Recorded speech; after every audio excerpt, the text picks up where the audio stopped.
Good morning. Wow, after about 4 technical glitches, we're finally started.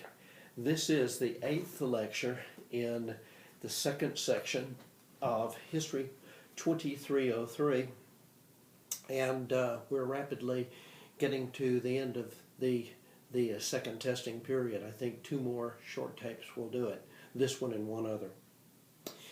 We closed our last tape acknowledging that Texas was restored to the Union technically in April of 1870, but Texas was restored to the Union under complete dominance of the radical Republicans under E.J. Davis, the scallywag radical Republican governor of Texas.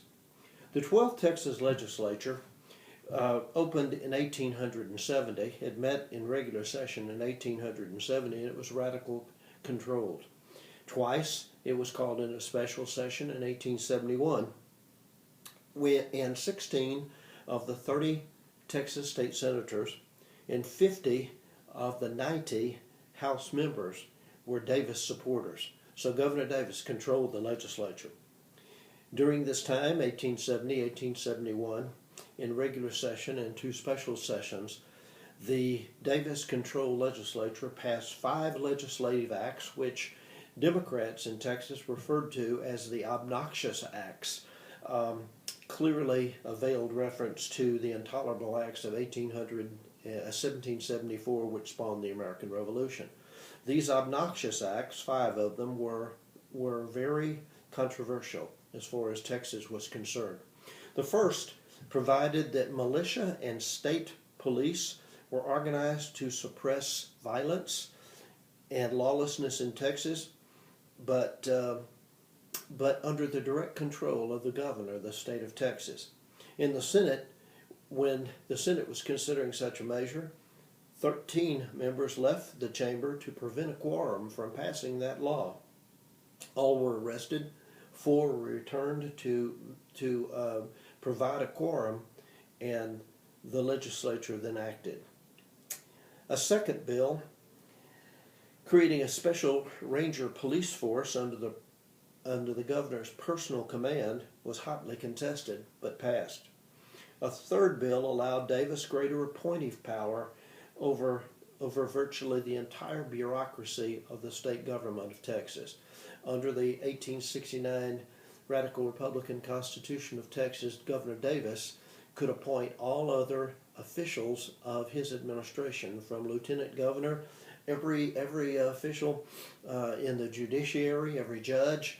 The only exception was I believe the Secretary of State, but the vast bureaucracy of Texas was personally appointed by E.J. Davis, radical Republican governor of Texas. A fourth act provided for a state printer, for a state journal, and provided for the printing of public notices and other issues in a manner in each congressional district of Texas, or judicial district within Texas. In other words, the legislature provided for a Davis-controlled, subsidized public press to disseminate information that only he, Davis, wished to be disseminated throughout the state of Texas.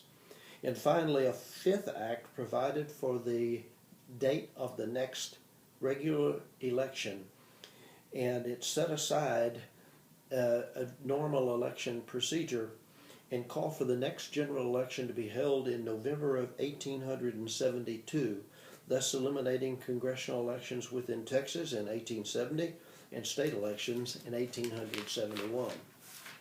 The militia and state police bills were perhaps the worst for white opponents of Governor Davis. 40% of the militia of Texas during radical Reconstruction control was black, and in 1872 the state militia adjutant General James Davidson was convicted of embezzling $37,000 of state funds. Davis's declaration of martial law on several occasions infuriated whites, as in the fall of 1871, when the killing of black policemen led to an armed insurrection in Limestone and Freestone counties. Martial law was declared in that year, 1871, and 300 militia sent to Limestone and Freestone counties. A 3-cent per $100 property valuation in the occupied counties was passed to offset the cost of the militia having to provide for law and order in Limestone and Freestone County. Considerable evidence suggests martial law wasn't necessary. A majority of votes in the radical controlled House of Representatives questioned the need at the time. Hill and Walker counties, martial law was also declared to be legally justifiable by the Davis administration. The 12th Texas legislature also supported railroad construction, with Democrats and moderate Republicans favoring the principle, and a majority of radical Republicans actually opposing railroad development in Texas. Since the Constitution of 1869 forbade the granting of land directly to railroads, a constitutional amendment in 1873 changed that stricture within the state constitution.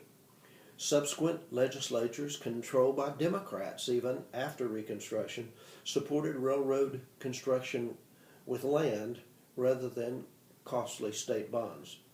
The Texas radical Republicans, when in control, did support a public road system, a homestead law, appropriations to supplement inadequate frontier defense by federal forces in Texas, and they provided for a free public school system. Yet control by the radicals was tentative, it was limited, and it was based on black suffrage in Texas. Moderate Democrats and moderate Republicans counterattacked, holding taxpayers' conventions in Austin in 1871 with representatives from 94 Texas counties, and they protested Governor Davis's administration's alleged excesses and extravagances. Even United States Senator Morgan Hamilton, radical Republican senator from Texas, broke with Davis, eventually to join his brother A.J. Hamilton in opposition to Davis, and E.M. Peace, former governor of Texas, criticized Davis. At a October 1871 special state convention, which critics forced Davis to call because of the postponement of state elections in November of 1872, the Democrats elected all of their candidates, 4 candidates, to the United States Congress. And in November of 1872, in the national election, Horace Greeley, the Democrat, and the liberal Republican candidate outpolled Grant in Texas by 20,000 votes. And as a result, the Texas Democrats regained the legislature in the November 1872 election. When the 13th Texas legislature convened in January the 14th of 1873, the controlling Democrats immediately repealed the printing law, repealed the Police Act over Davis's veto, reduced the appointive power of the governor, simplified the registration of voters in Texas, and provided for precincts and called for one-day voting only in future state elections. Texas school administration was reorganized, as well as restoring local control of Texas schools. A general election of state officers was set for December 1873. At that election, Governor E.J. Davis ran against the radical Republican governor of Texas, E.J. Davis, ran against the Democratic candidate for governor, Richard Koch, in a hard-fought campaign. Union League of Republicans, black voters, the Union League intimidated any Democrats who might support the Democrats, and Democrats discouraged black voting. And Many underage whites voted in the election of 1800 of December 1873.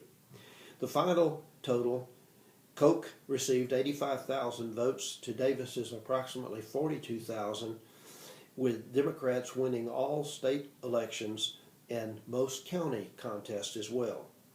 The Davis government immediately challenged the outcome, arguing that one-day voting violated the 1869 state constitutional convention, state constitution, which called for and required 4 days voting in each county seat. The Texas Supreme Court, all Davis appointees, agreed in what was called the semicolon case, but the Texas public ignored the ruling. After Democrats had agreed that Richard Koch was to be the next governor of Texas, the Democrats did something very interesting. The capital of Texas was not our current capital today. The current capital in 1873 and 1874 was a wooden structure that was just off of the state grounds of the current capital and right at the edge of Congress Avenue in Austin, Texas. It was a two-story structure, and the governor's offices were on the ground floor. The legislative branch was on the top floor. And after declaring Richard Koch to be the winner in the governor's election, the Democrats took rope ladders in the middle of the night and claimed and used rope ladders to climb up to the second floor of the state capitol. And when the next morning came, the Democrats controlled the top floor of the state capitol, the legislature, and E.J. Davis and his Republican supporters held the ground floor. Both sides claimed victory in the governor's election, and there were stairways on the ends of both buildings with Democrats armed to the teeth at the top of the stairwell guarding entry to the second floor, and Republican supporters of E.J. Davis armed to the teeth at the bottom of each stairwell, and a confrontation basically started over who was to be the actual winner of the election of December of 1873. 2 times, Governor Davis called on Ulysses Grant to provide troops and support, but 2 times the Grant administration refused to commit United States troops. Davis had support of the state police and the black militia in Austin, Texas, and the Democrats, essentially white Democrats, had a local Austin militia called the Travis Rifles. The Travis Rifles supported Koch, and that was a white militia. Davis had a black militia and the state police protecting his bottom floor of the state capitol.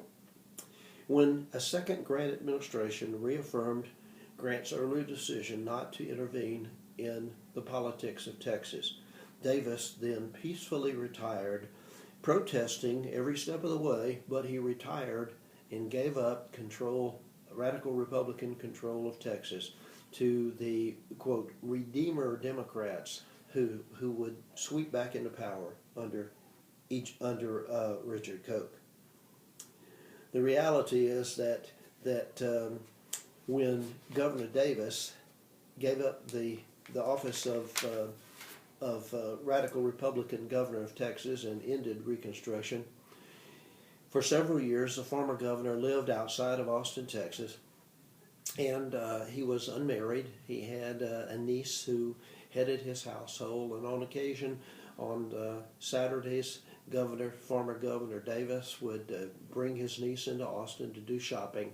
And despite the fact that the Democrats hated him when he was governor, the fact that E.J. Davis gave up peacefully his control of the Texas government and brought about a peaceful end to Reconstruction by simply simply resigning and accepting the reality of Koch being elected governor, meant that when the former governor would come to town with his niece, even people who had hated him while he was governor would step aside and doff their hat to the governor. And when E.J. Davis died, an interesting thing happened. Even those who had hated him while he was governor of Texas gave money, and today in the State Cemetery of Texas, located on East 7th Street, 6th and 7th Street in Austin, Texas, if you visit the State Cemetery, the largest, tallest monument in the State Cemetery is to the radical Republican governor of Texas, Edmund J. Davis, ironically. Again, his supporters and even his critics gave money to resurrect the tallest granite monument in the State Cemetery because he had peacefully given up his control of office. After Richard Koch came to power in 1874, the legislature soon, quote, redeemed the judiciary from radical Republican control. A constitutional amendment created a new state Supreme Court and called for 5 judges to serve on the new Supreme Court of Texas. Davis named 5 Democrats promptly to the new positions. But to truly redeem Texas and to end Reconstruction, the conservative Democrats had to replace the radical Republican Constitution of 1869. It was not easy for these redeemers. The economy suffered in Texas as a result of the national panic of 1873, and agricultural unrest would plague their efforts, the Redeemers Democrats' efforts at reforming the state government of Texas. Some political progress was made.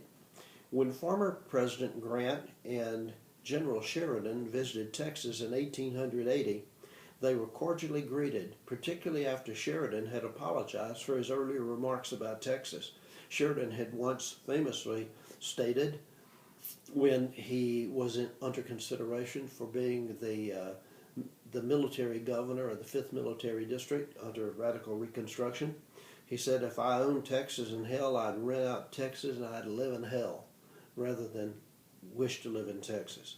He apologized for that intemperate remark, and these 2 Republicans, former President Grant and Sheridan, were cordially treated by the Democrats of Texas. Critics of the 1869 Constitution wanted elected judges, not appointed judges by the governor. They wanted shorter office terms, and they wanted fewer courts to complicate the lives of Texans. They opposed the state Davis road tax. They wanted biennial sessions of the legislature. They wanted shorter sessions of the legislature, not only just the legislature meeting every other year, but they wanted shorter sessions of the legislature. They wanted to restrict the legislative responsibilities, and they particularly wanted to limit the governor's power, the kind of power that E.J. Davis had exercised during radical Reconstruction in Texas.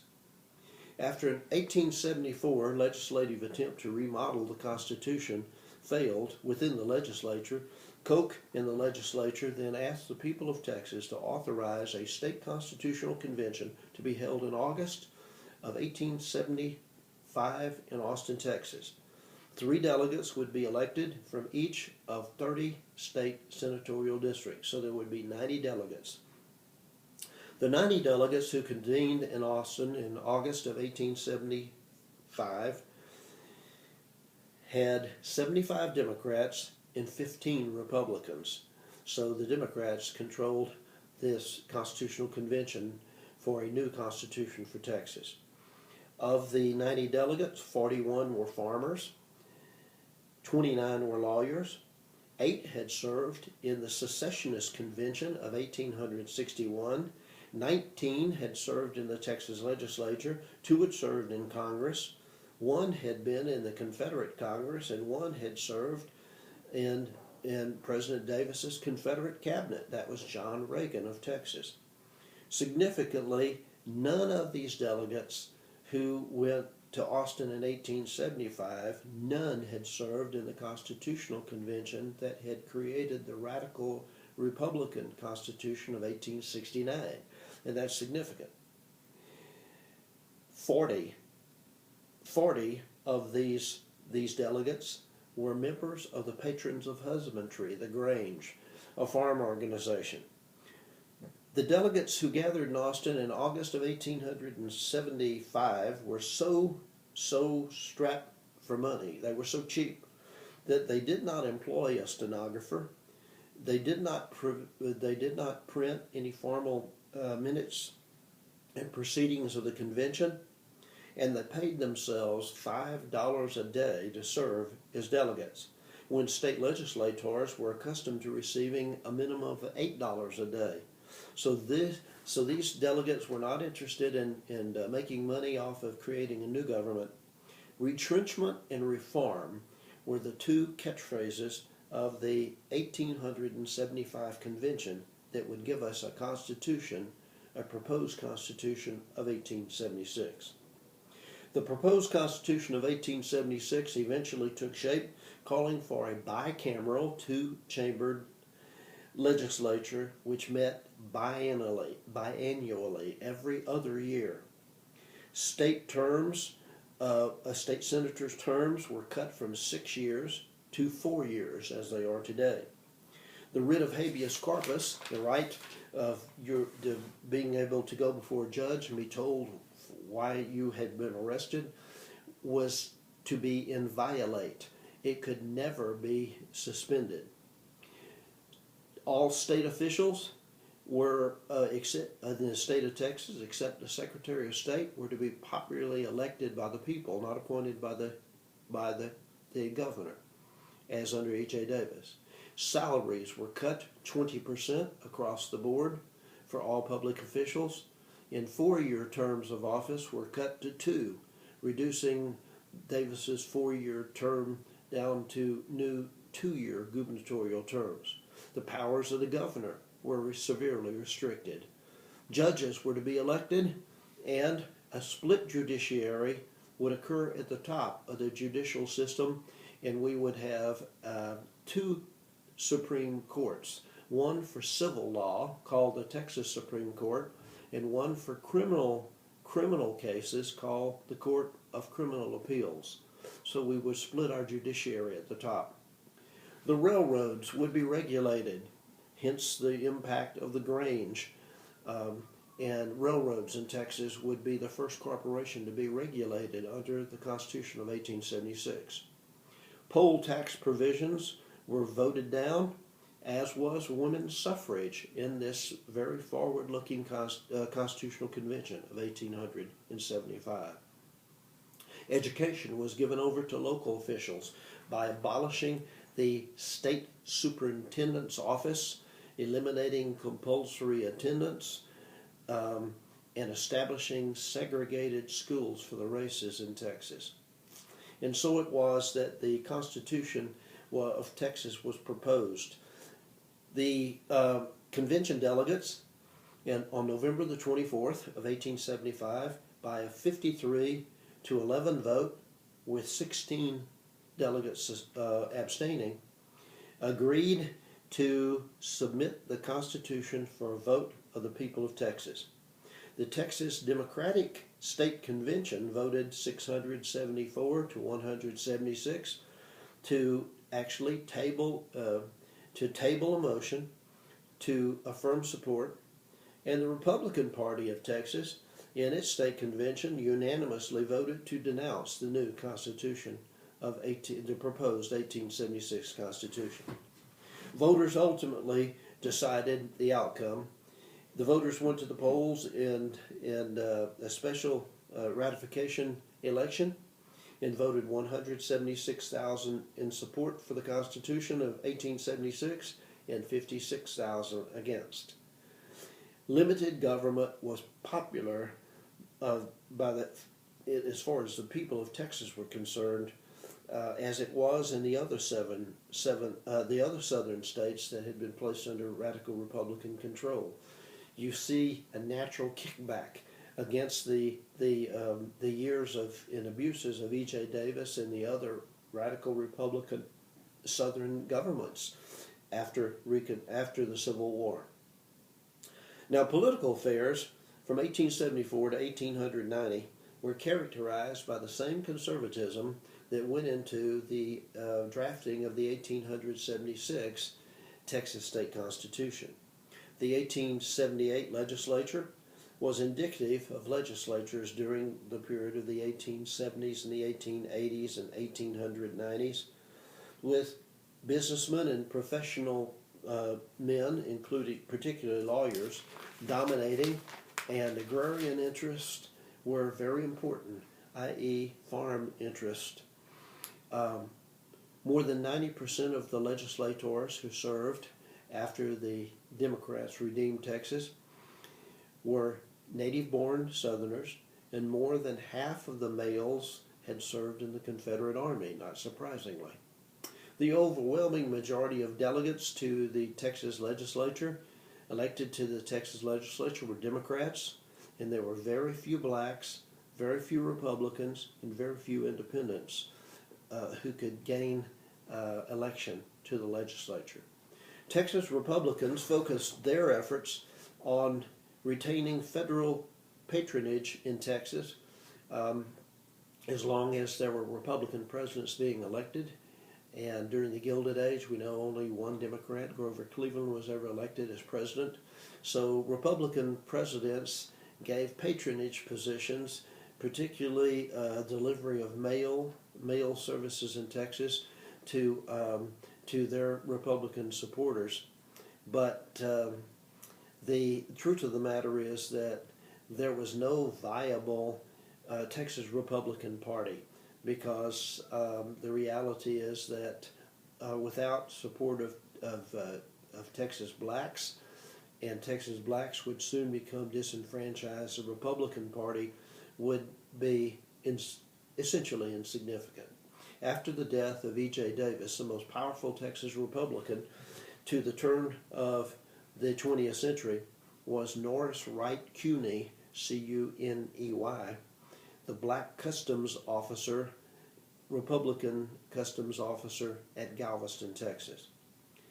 Texas Democrats avoided disenfranchisement of blacks, believing that Negroes could be politically controlled or simply outnumbered at the voting booth.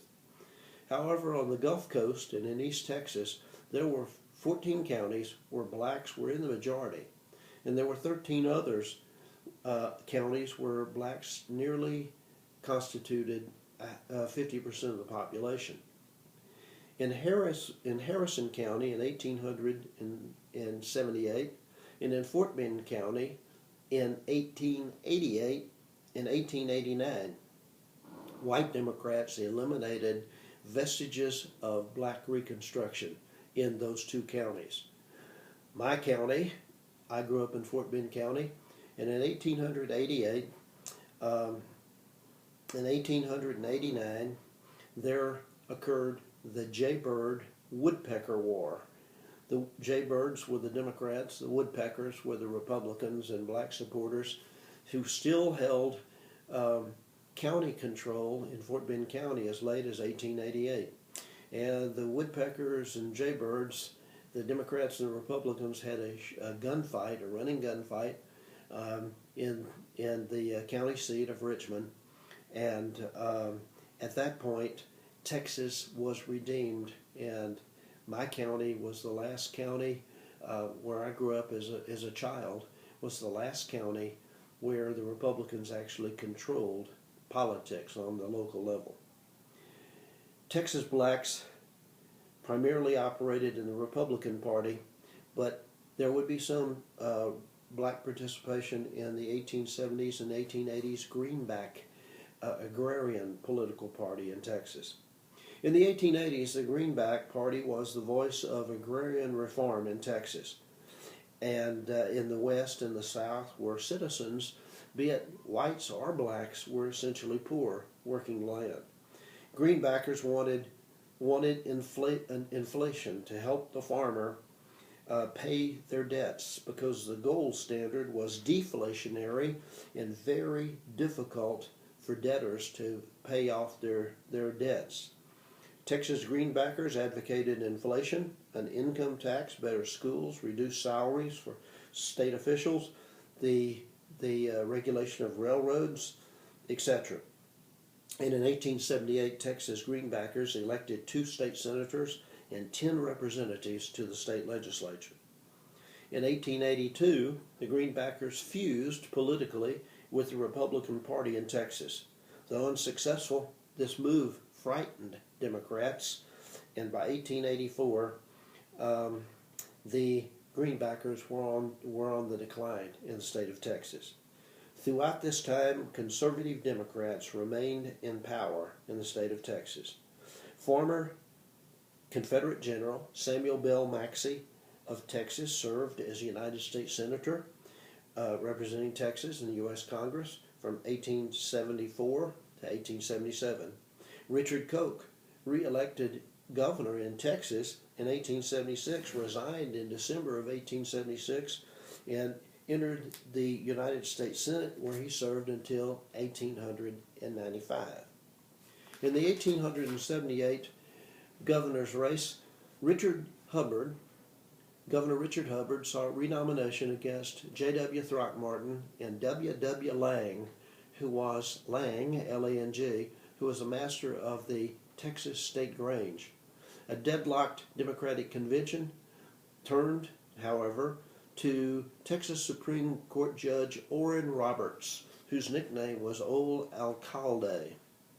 Roberts in 1878 easily defeated E.J. Davis and the former governor and W.H. Hammond, the Greenback candidate for governor of Texas. Re-elected in 1880, Roberts retired in 1882, and the Democrats in 1882 nominated Judge John Ireland of Seguin, Texas.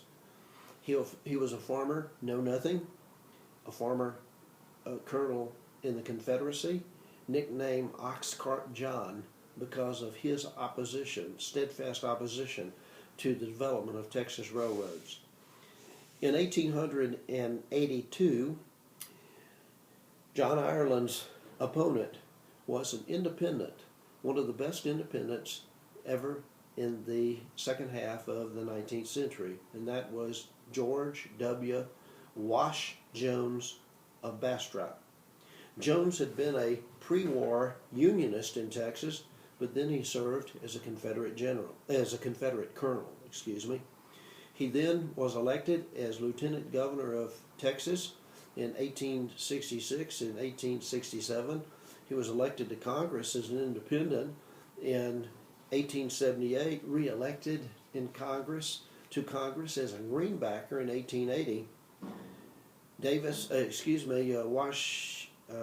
Wash Jones had often courted the Republicans, and now in 1882 he sought an independent candidacy as governor of Texas.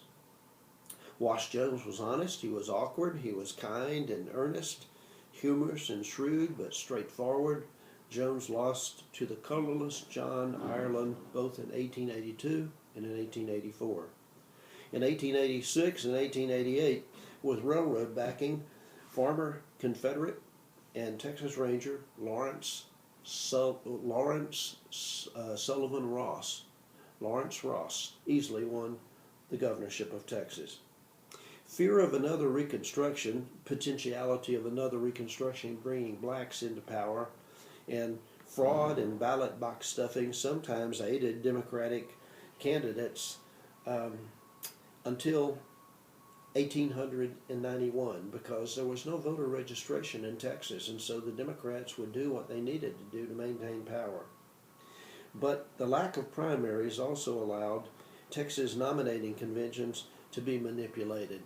And the fact of the matter is that the Democrats held power through up to 1890 by manipulating the political process, by intimidating blacks into not voting or either voting for them. And then by 1890, the Democrats believed that the best way that that whites could disagree among themselves and not have a second coming of a radical Republican Reconstruction era is to disenfranchise Negroes. Then, if Negroes could not be used and abused by a segment of the white political population, then whites could in Texas disagree peacefully without any fear that somehow Negro control would come back as it had been under Reconstruction. And so the state of Texas would begin to play with the idea of simply eliminating all opportunities for Negroes to participate in the politics of Texas. At this point, I want to stop, and we are approximately just one short lecture of probably no more than 30 minutes to the point where we need to be for our second test in History 2303. That second test would be in March the 11th. So we're ahead of the game, and so I'll see you at this point. I'll stop the tape. I'll see you around campus. I'll see you in class today, since it's a Monday, and we have class on Monday afternoon, and I will see you in the clouds. Have a good one.